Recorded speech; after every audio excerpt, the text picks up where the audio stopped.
శ్రీ విశ్వావసు నామ సంవత్సర ఉగాది ఫలితాలు. సింహం, మఖ, పుబ్బ, ఉత్తర 1. ఆదాయం 11, వ్యయం 11, రాజపూజ్యాలు 3, అవమానాలు 6.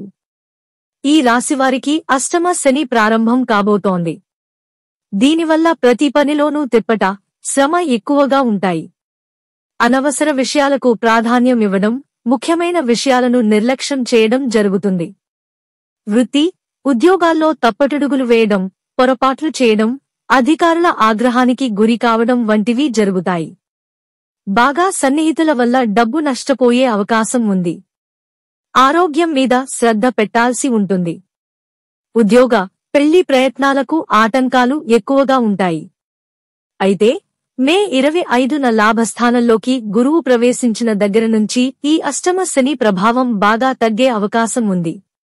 ఆదాయం బాగా వృద్ధి చెందుతుంది. అనవసర ఖర్చులు, నష్టదాయక వ్యవహారాలతో ఇబ్బంది పడతారు. ప్రముఖులతో పరిచయాలు ఏర్పడతాయి. మధ్య మధ్య ధన యోగం పట్టి, ముఖ్యమైన అవసరాలు తీరడం, ఆర్థిక సమస్యలు తగ్గడం వంటివి కూడా జరుగుతాయి.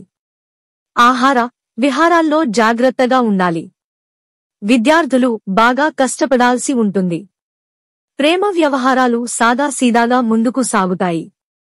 ఈ రాశివారు తరచూ గణపతి స్తోత్రాన్ని పఠించడం చాలా మంచిది. పూర్తిగా సంవత్సరమంతా అష్టమ శని సమస్యలు ఉండే అవకాశం లేదు.